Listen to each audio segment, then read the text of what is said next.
¿Prefieres la verdad a la felicidad? Esta pregunta gira en torno a mi historia, no sabía dónde publicarla, puesto que me quiero evitar muchas preguntas de rutina acerca de lo que estoy a punto de contar. Anticipo que no daré aclaraciones más tarde, sobre lo que viví, me encuentro en total paz mental, asimilando por lo que he pasado y si detallo todo lo que viví, lo hago más como una especie de cierre más que buscar alguna especie de reconocimiento. Después de todo, ya viví felizmente en una mentira. Se remonta a mi edad de 13 años, edad en donde se está iniciando la adolescencia de una persona. Mi familia no tiene nada particular en lo rutinario, es un fiel retrato de la familia ideal que se muestran en fotos del motor de búsqueda de Google o en las estampas de recuerdo, un perfecto retrato de la familia americana contemporánea. Mi madre no destaca para nada en lo cotidiano, pero a nivel laboral era una persona de carácter sobresaliente, graduada con honores de la universidad en su licenciatura, se dedicó por varios años a ser bióloga en un laboratorio. Mi padre, que era un simple contador, decidió criarnos a mi pequeño hermano y a mí, conoció a mamá en la universidad y ahí su amor fue floreciendo. Mamá no estuvo del todo presente en los primeros años de mi infancia, según mi padre, ella estaba demasiado ocupada en el trabajo por el que se preparó por años. Después de eso, nunca volví a preguntar acerca de ella en su labor, nunca me importó mucho lo que hiciera. Mi hermano menor, Dylan. Un tiempo fue un niño como cualquier otro, al momento en el que cuento esta historia Dylan fue un bebé la mayor parte de este relato. Al ser un bebé no destacó mucho, salvo que era algo bipolar o más bien que presentaba actitudes erráticas en varias ocasiones. Y finalmente yo, me llamo Sam, como ya dije. Tenía 13 años cuando todo ocurrió. Al tener un breve conocimiento de mis padres y mi hermano, entenderán después algunas situaciones que tuvieron lugar en mi casa alrededor de 6 años. Era un día soleado, aproximadamente en el verano del 2016. Recuerdo que jugaba tranquilamente con mi Xbox en la sala de estar cuando recuerdo llegar a mi madre llorando, estaba desconcertado por tan abrupta interrupción a mi sesión de juego en ese día. Tras levantarme y percatarme que mi padre la abrazó, fui con ellos a preguntarles qué ocurría. Mamá, ¿estás bien? Pregunté. Sí, hijo. Mamá te tiene un regalo. En ese momento me acerqué más a ella, noté que sostenía una especie de palillo blanco de paletas heladas. ¿Un regalo? ¿Qué es? Pregunté.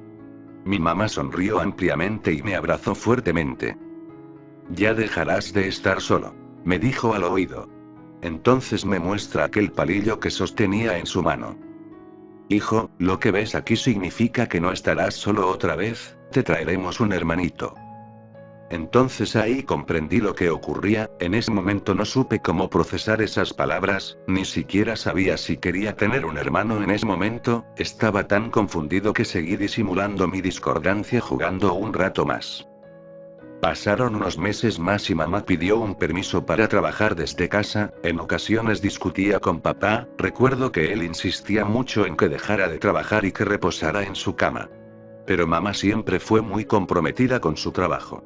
Recuerdo que hubo una ocasión en la que le pregunté acerca del nombre que le pondrían al bebé. Ella me decía una serie de nombres, recuerdo que mencionó los nombres de Janie, Taylor, Florian, entre otros, ninguno me gustaba en lo particular, me parecieron nombres extraños en ese momento. Un día papá llegó con mucha pintura rosa, brochas y una pequeña escalera. El resto del día consistió en papá pintando el futuro cuarto del bebé. Recuerdo que tenía pequeños decorados de flores y unas pocas muñecas que adornaban la habitación. No pude evitar sentir celos en ese momento, pregunté si mi cuarto se pintaría también, papá me soltó una excusa tonta en ese momento, pero creo que en ese momento y en esa edad la creí. Era algo así que la cigüeña trae pintura cada cierto tiempo. Mamá seguía pegada a su computadora trabajando, las peleas con papá eran constantes, quería que reposara, pero mamá ponía su trabajo por encima de todo. Fueron días constantes de peleas entre mis padres. Un día rutinario jugando con mi Xbox escucho un fuerte golpe en la casa, mi madre se había golpeado fuertemente tras un accidente. Ese día fue borroso, solo recuerdo a mamá en el suelo, luego en el auto, a papá hablando temblorosamente diciendo que todo estará bien, unos cuantos gritos de dolor, mucha gente en un hospital, papá temblando de los nervios. Tras esperar en ese hospital, todo parecía irreal, como si no estuviera allí. Lo más importante en ese momento era la sala donde se encontraban los doctores y mis padres. Un par de horas después, papá sale de esa habitación, me toma en brazos y me lleva a casa. En el camino no dijo ni una sola palabra, a veces murmuraba lamentos, notaba que me veía desde el espejo del conductor con el rabillo del ojo. Estaba tan extrañado que no pregunté nada acerca de mamá ni del bebé. Ni siquiera sabía qué nombre le habían dado, me sentí culpable por mi indiferencia hacia mi hermano. Papá y yo llegamos a casa y fue ahí donde me explicó que mamá se sintió mal en el hospital y se quedará con el bebé una semana más. Entonces fue ahí donde pregunté, ¿cómo le pusieron? Papá volteó con una mirada inexpresiva. Dylan, creo que se quedará como Dylan. Fue a la cocina a servirme un poco de cereal y me recostó. Al pasar los días papá se negaba a visitar a mamá y a Dylan en el hospital, alegaba que no era un lugar para niños y que alguien me tendría que cuidar. Pese a mis insistencias, en todo momento me dio una negativa a mi petición, aún así, me mantenía optimista referente a mamá. Un día papá llegó con una cubeta de pintura gris a la casa, algunos rodillos y brochas, cambió de igual manera algunos juguetes por unos robots de juguete. Le pregunté en ese momento a qué se debía, solo me miró y desvió la pregunta, alegando que estaba seguro que a Dylan le gustaría más el color gris al rosa. Se cumplió el lapso de una semana, el cuarto nuevo estaba listo para que llegara mamá y Dylan. Recuerdo que, al llegar, corrí para ver la cara de Dylan, era un bebé muy hermoso, era una viva cara de la inocencia a tan temprana edad. Aunque mis padres nunca me lo dijeran, en ese momento Dylan se convertía en una responsabilidad para mí. Alguien a quien debía de proteger a toda costa. Recuerdo lo que más me llamó la atención sobre él, es que tenía un lunar muy curioso en el brazo izquierdo, tenía forma de zanahoria. Los primeros meses con Dylan fueron duros, mis padres no dejaban de discutir, mamá incluso siguió trabajando arduamente, pese a las recomendaciones de mi padre y del doctor. Dylan estaba algo desatendido porque mi padre se encontraba ocupado trabajando con mamá. Me generó un desconcierto saber eso, puesto que, a la edad de 13 años, uno no sabe mucho acerca del mundo, pero incluso a esa edad, supe que ser un contador y ser una bióloga no se parecía en nada. Ocasionalmente me intentaban explicar que Dylan estuvo muy enfermo y que estudiaban su cuerpo para saber si no tendría más problemas en el futuro. Me sentía muy solo, mis padres pasaban todo su día con Dylan, si no lo cuidaban, lo estudiaban, estaba harto, estaban tan cansados que incluso una vez me llamaron Jamie. Estuvimos con esa rutina alrededor de 6 meses. Las discusiones no paraban, cada día era lo mismo, recuerdo que solo tapaba mis oídos y trataba de imaginar otro panorama donde tener un hermano solo trae alegría y felicidad hacia la familia. Un día me harté de todo, mis recuerdos pueden ser un poco ambiguos, pero ese día lo recuerdo muy claro, estaba enojado, harto, en Navidad no me llegó ni un solo buen regalo, parecía como si a Dylan le trajeron todo lo que me hubiera hecho feliz a mí.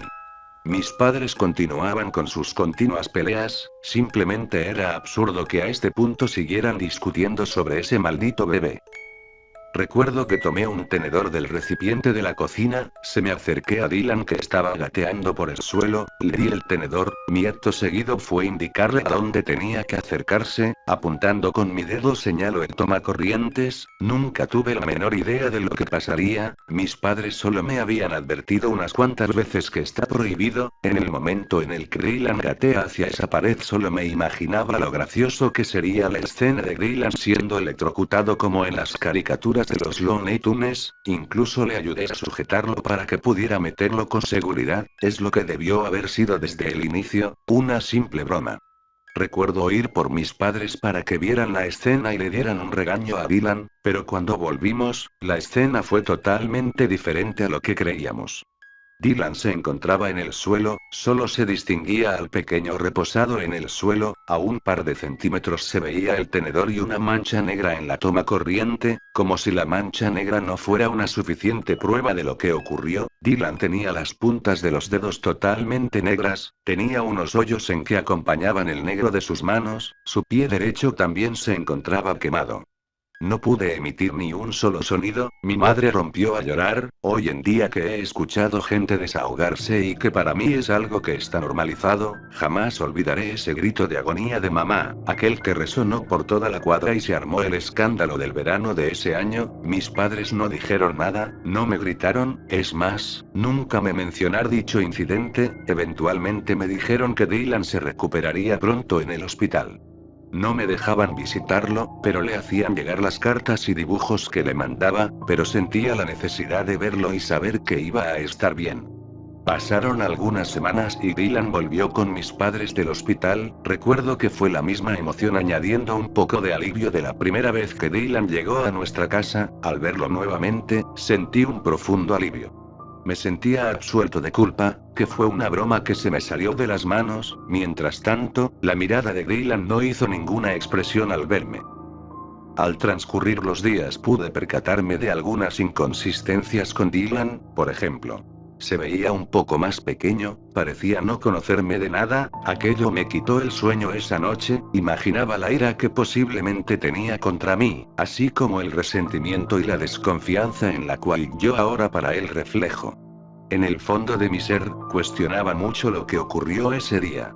Mamá y papá ya discutían con menos frecuencia. Parecía que todo se acababa y quedaba como un recuerdo amargo a lo lejos. Fue hasta que Dylan cumplía un año de vida cuando empezaron algunas sospechas. Para su primer cumpleaños le hicieron una pequeña fiesta dentro de casa. Mi padre me pidió que fuera a buscar el regalo sorpresa de Dylan que estaba en su habitación. Fui a su habitación y estaba debajo de la cama y con el rabillo del ojo, miro la laptop de mamá. Dicha laptop estaba bloqueada tras una contraseña. Lo que me llamó la atención fueron unos papeles que estaban al lado de la laptop, eran recibos de compra. Se trataba de ropa rosa de bebé, muñecas, sábanas rosas, etc. Me extrañó mucho que mamá hubiera comprado todas esas cosas. Por un momento pensé que pudiera ser que tendría otro bebé. Dejé que pasara el cumpleaños de Dylan para confrontarla. Al día siguiente, le comenté que vi esos recibos cerca de la laptop. Ella se sorprendió y me recriminó que no estuviera viendo lo que no era de mi incumbencia. Más tarde ese día me explicó que al momento de comprar eso, estaban muy seguros que Dylan sería una niña, pero que de último momento les dieron la noticia que sería varón. No discrepé de su explicación, pero siempre hay algo que no cuadra. Pasaron los meses y todo iba normal. Dylan había parecido restablecer su afectividad conmigo, aunque por un momento parecería que se olvidó completamente de mí. Fue hasta que un día, cuando me tocó el turno de arroparlo antes de dormir, noté algo. Mientras lo arropaba pude ver algo que hasta cierto punto me dejó helado. El lunar en forma de zanahoria ya no estaba. Por un momento pensé que estaba loco, pero inmediato recordé que efectivamente, había un lunar en su brazo izquierdo. No estaba delirando. Me costó darme cuenta de eso. Pienso que puede ser que me haya cegado la alegría que estuviera bien, pero este Dylan no tenía ese lunar. Lo examiné y notaba marcas y lunares que no estaban ahí antes. De pronto comencé a creer firmemente que el bebé con el que he estado conviviendo los últimos meses, no es el mismo que llegó del hospital, no es el mismo que abracé, no es el mismo al que le explotaron los dedos por la corriente eléctrica pasando a través de su cuerpo. Este era otra persona. Trataba de enfrentar a mis padres y a mis miedos, pero simplemente no podía. Sabía que lo que sea que le haya pasado al otro Dylan, yo tenía en gran parte la culpa que él ya no esté aquí y que esta cosa esté usurpando su lugar.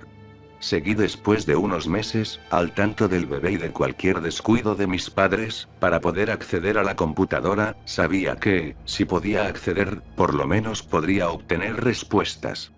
Fue entonces, cuando pude saber la contraseña. Mientras veíamos la televisión en familia, y mamá seguía adherida a ese trozo de circuitos que la tenían hipnotizada. Estaba tan concentrada en su trabajo que no se dio cuenta que pude ver los números que tecleaba en la laptop con el rabillo del ojo.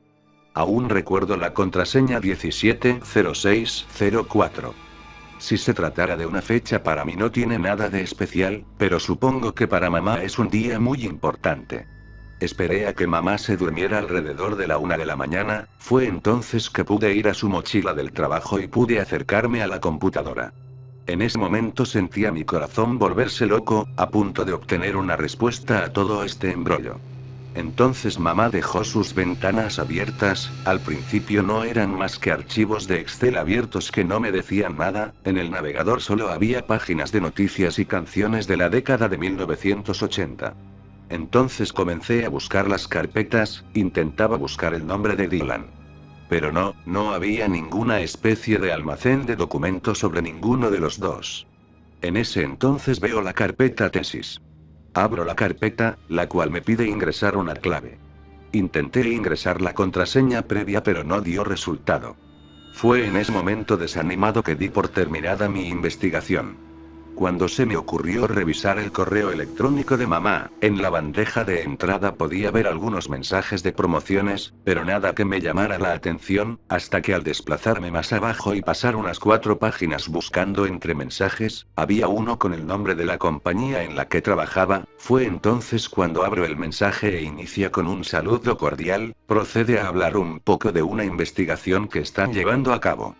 Hasta el final del correo hay un archivo que contiene un acta de defunción. Y me quedo helado al ver el nombre, Dylan. En ese momento trato de dejar todo como estaba en la laptop y la regreso a la mochila de mamá. Desde ese preciso momento, lo que sea que esté durmiendo en la habitación, dejé de verlo como mi hermano. Nunca hablé del tema, eventualmente me recriminaban mis padres porque soy tan indiferente con Dylan, incluso él después de unos años, me preguntaba qué había hecho mal para que yo lo tratara así. Un día mamá llega de su trabajo, cuenta que su proyecto está en pausa por unos problemas con una organización. Papá le dice que se deslindará del proyecto. Lo que causa otra pelea en mucho tiempo en esta casa. Para este punto Dylan ya sabe hacer la mayoría de las cosas por sí solo. Pese a que intento, de verdad intento llevarme bien con él, el peso de la culpa por lo que le hice me evita poder aceptarlo como su reemplazo. Sigo sin saber de dónde salió, porque mamá y papá pensaron que sería una buena idea traer a un bebé nuevo en reemplazo del otro. Pasaron los años y me fui distanciando de todos en general, algo me olía mal en esa familia, algo no cuadraba con todo lo que ocurría. Fue hasta que llevé mi primera clase de eléctrica en la preparatoria que no tenía duda que no había forma en la que Dylan pudiera sobrevivir a esa descarga eléctrica. Y, aún así, tardaron unas semanas en traerlo como nuevo. En ese momento pensaba que nunca encontraría la respuesta a mi duda de quién era el bebé que reemplazaba a Dylan. Un día mamá regresa del hospital, llega con lágrimas nuevamente, pero esta vez trae un sobre consigo. Llega papá y abre el sobre, llora igualmente, le han detectado un cáncer en fase terminal. Varios meses después muere. Nunca volví a sacar el tema a colación, era mi madre y ya no está. Traté de pasar con ella todo el tiempo posible, Dylan igualmente. Por ese instante olvidé que él es un impostor que está usurpando a mi hermano.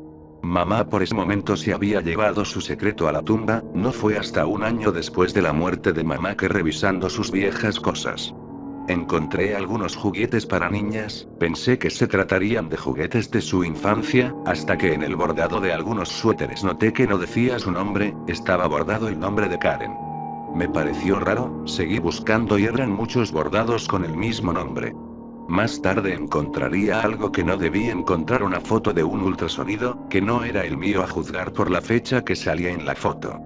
Entonces, abrí su vieja laptop y busqué en sus correos viejos. Encontré facturas de muchas cosas rosas para bebés, también transferencias que rondaban los $4.000, así como correos donde por lo visto, se apartaban citas para una especie de servicio. Fue entonces cuando busqué más acerca de su viejo trabajo donde se dedicaban al estudio de las células. Más tarde en Google, aparecieron varios artículos en torno a una controversia que se generó en dicha empresa, por la creación de animales artificiales, engendrados en incubadoras sintéticas. Dichas pruebas comenzaron oficialmente en el año 2015, aunque en correos de mamá hay algunos que datan desde el 2001. En eso, traté de buscar correos referentes al cumpleaños de Dylan, los encontré y pude ver algunos correos donde reportaba una especie de bitácora, pero iba relacionada con la ingestión de Dylan. En ese momento me quedé helado. Un artículo adjunto a un correo decía: empresa en denuncia por falta de moral y ética al tener la posibilidad de engendrar seres humanos. Mayor fue mi sorpresa cuando en una de las entrevistas, aseguraban que dentro se engendraban humanos con fines dudosos, lejos del estudio de gestación y más al espectáculo para viejos pervertidos. Mostraron algunas fotos de animales engendrados de manera sintética y cómo mejoraría la disponibilidad de la carne. Ya estaba alterado imaginando que Dylan era una copia del original, entonces no entiendo por qué, quizás fue el morbo, o el simple hecho de saber por todas qué es lo que ocurría. En eso, entro a la carpeta de enviados y veo algo que definitivamente no debía haber visto ni ese día ni ningún otro, es más, siento que ningún humano decente hubiera podido soportar lo que vi. En los mensajes enviados había un mensaje claro y conciso. ¿Tiene algún arreglo? Lo que adjuntó mi madre después fueron una serie de fotos del cadáver de Dylan tirado en el piso, con los dedos totalmente quemados al igual que su pierna derecha. Aquella foto me trajo de vuelta todos esos horribles recuerdos referentes a Dylan. Y la respuesta fue corta y cruda. No, tendrás que hacer otro, igual y podemos acelerar el proceso y nadie notará el cambio. Pero sé más cuidadosa, recuerda que no tenemos tantos para hacerlo varias veces. La persona que escribió eso era un tal Louis Collins, por lo que pude averiguar estuvo trabajando con mamá alrededor de 4 años. El último párrafo fue lo que me dejó pensando, no tenemos tanto, es como si ella ya lo hubiera hecho. Abrí las conversaciones con papá. Y ahí, toda mi inocencia se fue, básicamente para no hacerles el cuento largo, mamá trabajó en un laboratorio, en donde se generaban nuevos animales a partir de una incubadora sintética. En ese momento todo encajó para mí. Todo tenía sentido ahora con Dylan. Fue en ese momento en el que busqué más acerca de este proceso y me doy cuenta que se estuvo investigando desde el año 2001, pero ya en el año 2004 las versiones finales y, por lo tanto, los embriones, empezaron a llevarse a cabo. Cierro la laptop y la escondo de mi padre, 2 días después lo enfrento. Le cuento que lo sé todo sobre el trabajo de mamá, su gran aportación a la humanidad. Cómo se hacen los bebés, cómo son reemplazables sin ninguna represalia. Empecé a ponerme violento, cuestioné todo con Dylan. Comencé a conectar las respuestas y acciones inconsistentes de mis padres. Papá me tranquilizó después y me contó lo que ocurrió en esos años. Mi mamá trabajaba en ese proyecto mientras estaba embarazada, un día tiene un accidente y cae, en el hospital pierde a quien sería su primera hija a la que llamarían Jamie, un día después se encarga de destruir el acta de defunción. Le pide a papá que le dé muestras de semen y a partir de ahí, tiene material para introducir a la incubadora. Algunas semanas después, mediante un proceso acelerado, nace Dylan. El día del incidente en donde Dylan se electrocuta, mamá nuevamente se lleva a Dylan al laboratorio y con las bases que tiene empieza a tratar de recrearlo lo mejor que puede. En este punto papá agrega que fue mucho un ensayo de prueba y error, trataban que los embriones fueran lo más parecidos posibles a Dylan, por lo que se tiraron muchos a la basura, el simple hecho de nacer con 2 cromosomas X, era motivo para tirarlas al bote de desechos. Estuvieron en ese ensayo de prueba y error hasta que dieron con el que fue más parecido a Dylan. Fue un éxito y este sistema se estuvo empleando desde la primavera del 2004 con el fin de darles una segunda oportunidad a los padres y que ahora muchos tienen esa segunda oportunidad. Me contó de una pareja a los que metieron a su bebé al microondas con motivo para que se secara, que el crack y la marihuana fueron altos influyentes en la decisión. Cuando la policía llegó parecía un montón carbón e incienso quemado sobre el plato de cristal que se encuentra en la base del microondas. Otra pareja perdió a su pequeña en un carnaval en Sudamérica y trataron de disimularlo con un cambio de bebé, han pasado 17 años y aún nadie se ha dado cuenta. Cuando terminó pregunté si Dylan sabía de todo esto. Él asintió con la cabeza, agregó que merecía saberlo, que yo fui quien comenzó todo. Mamá siempre quiso una niña. Cuando nací, me había dado el nombre de Karen. Ella nunca estuvo conforme con mi sexo, por lo que me sometió a una cirugía reconstructiva de los órganos sexuales y procedió a darme diferente tipo de hormonas femeninas. La mala gestión de esas hormonas provocó que tuviera problemas del cardiovasculares y moriría el 17 de agosto del 2004 a causa de un infarto. Eso la destrozó, por lo que empezó a crear a su hijo nuevamente. Esta vez respetó el sexo y le puso Sam, mi nombre, al niño que nunca pudo dejar vivir. Mi mundo estaba de cabeza, no pude más y me fui. Le advertí a mi padre que si me volvía a contactar lo mataría. Empaqué mis cosas y me fui. No tenía a dónde ir, puesto que ya estaba cansado de todo. Ni siquiera me despedí de Dylan, o lo que fuera esa cosa. Estuve unos meses mendigando por las calles. Extraño a mi familia, pero francamente no puedo seguir cerca de esas personas que me hicieron esto. No me gustaba salir tanto de mi escondite, puesto que trabajaba guiando y limpiando autos en centros comerciales, pero debido a una serie de desapariciones, mi trabajo se vio severamente afectado. Un día, viendo una de las pantallas gigantes que condecoran la ciudad, vi una noticia. Mi padre se pegó un tiro en la 100, en su casa de hogar el día de hoy a las 8 de la noche aproximadamente. Dejó una nota previa a su atentado. Por respeto a la audiencia y al difunto no se leyó en vivo. En eso la cámara enfocaba a sus dos hijos. Por un momento disocié de la realidad. Ahí estaba Dylan y yo, estaban en entrevista con la reportera y después de dar el pésame en televisión fui a casa. Al llegar noté muchos vehículos estacionados en las afueras de lo que era mi vieja casa. Dentro estaban velando y mostrando condolencias a la familia del difunto.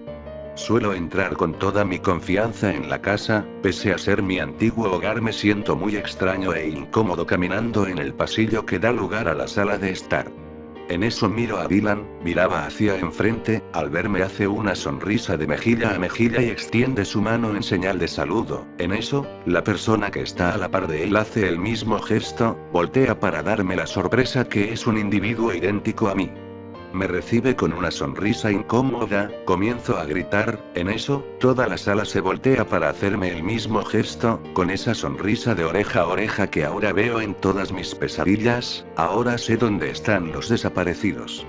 Corrí para de una vez por todas no regresar jamás. Me cambié de estado y ahora vivo lo más lejos que pude de ese infierno. Traté de denunciar a la policía, pero parece que no llegó a nada. Más tarde me llegaría una advertencia sobre las llamadas de broma. Me informaron que el oficial no vio nada malo, solo a los ciudadanos con una amplia sonrisa.